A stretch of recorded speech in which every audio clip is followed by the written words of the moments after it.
Hi, I'm Enrique. We created a heat exchanger for our thermo project. This is really technically relevant because of so many things such as engines, computers that we have to cool on a daily basis. We specifically used water to demonstrate its abilities as a coolant.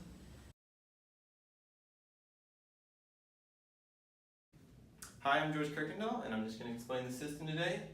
Here's our heat exchanger, right? We have this reservoir 1, reservoir 2. And so, first off, I'm going to define what the system for the calculations will be.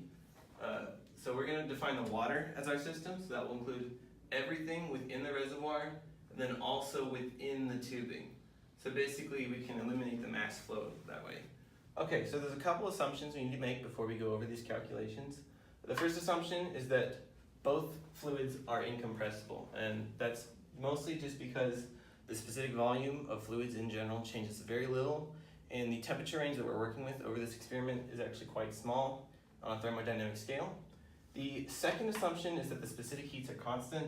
Once again, that's because the thermal range is quite small, and the water only changes about 0.20 kilojoules per kilogram Kelvin, so it's not really important. And so the third assumption is that we have a closed system, and that's just because there's no mass flow outside of the system that we defined for the water. And the fourth assumption is that we're in a quasi-equilibrium state.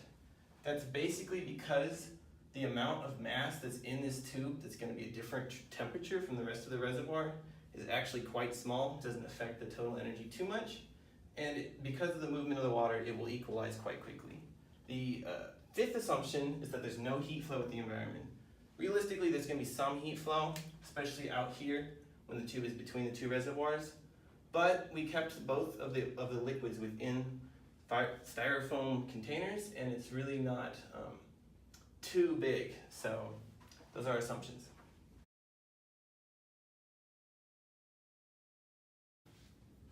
So for the energy balance, obviously we start with the first law, and then expanding that out, we get our heat flow in, then our work's in, and our energy flows in, and then obviously out.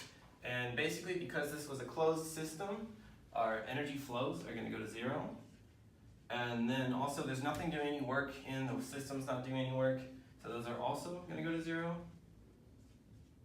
And because for the duration of the experiment, the water is the T low and it never goes above, oil's T high, heat flow is only one direction, so there's no heat flow out of the water.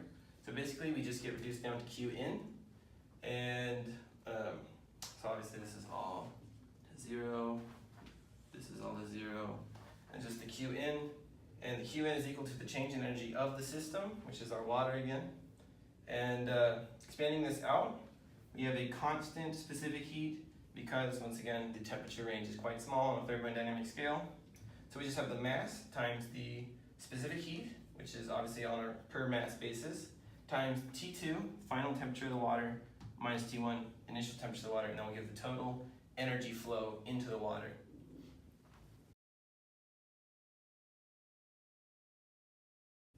Hi, how are you? My name is Valentina. I'm going to be presenting the entropy balance. So first of all, we have the integration of Q net divided T. That's going to be equal to the change of the entropy in the water. After that, we have the change of the entropy of the water minus the change of entropy of the oil minus Sgen, that's going to be equal to 0.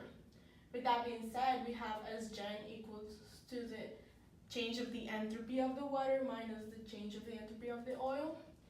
And then we're just going to open up the formulas.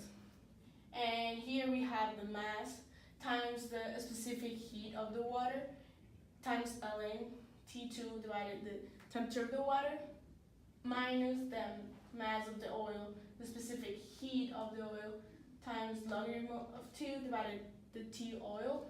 That's going to be equal to Sgen. And from where we got these formulas is from here. So we have that the specific heat as a function of T, and then we have the differential of the temperature equals to the C average, that's the specific heat, times logarithm divided by the T1 and times 2. And this is because we have an incompressible substances.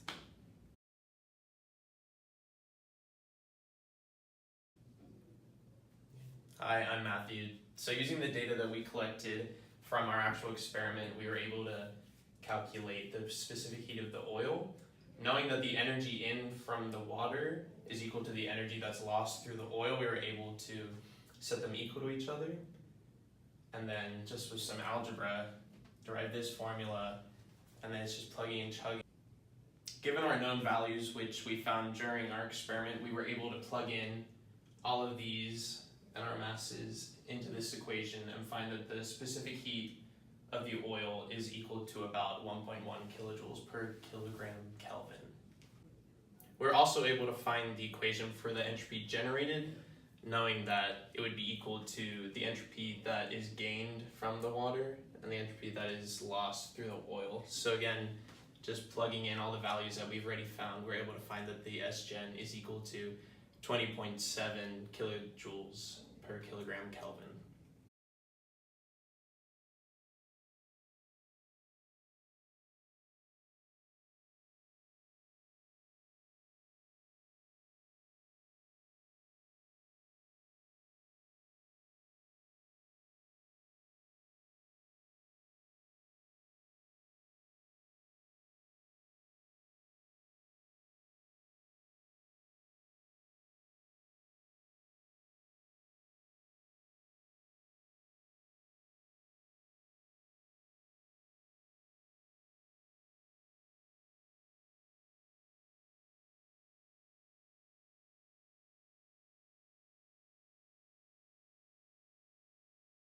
Yeah.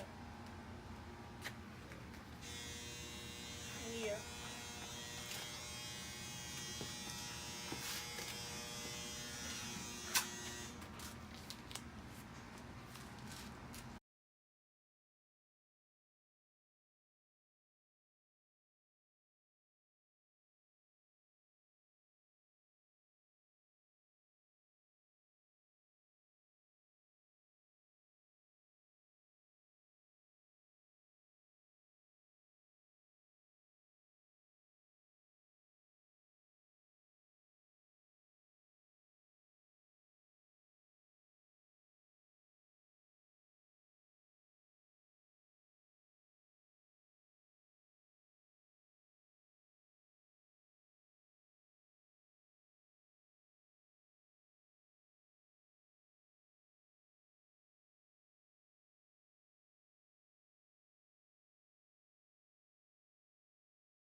Okay, a minute has passed. Let's see.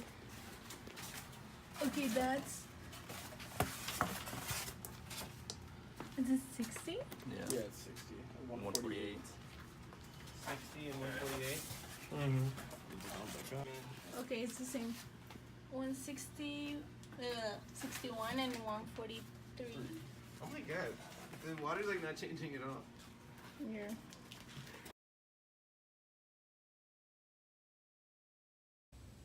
Hi, I'm Matthew Lopez, and I will now discuss the relevance of heat exchangers to current technologies.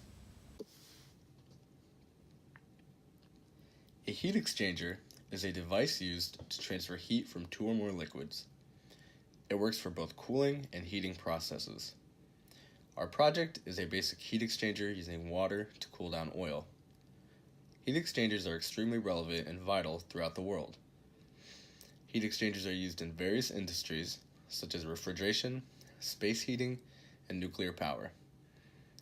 One of the most important uses of heat exchangers moving forward is as a heat sink within a computer. A heat sink is a type of exchanger which acts as a passive heat exchanger that transfers the heat from an electrical or mechanical device by using a fluid, which then allows the device to be cooled down. They are most commonly used for cooling down the central processing units and the graphics processing units. In today's world, we are trying to make our processors smaller and smaller while also making the units more powerful. In order for this all to work properly, the units will also need to be cooled down at a more efficient rate to ensure that they do not overheat. Heat exchangers are vital and will continue to be vital as technology continues to advance.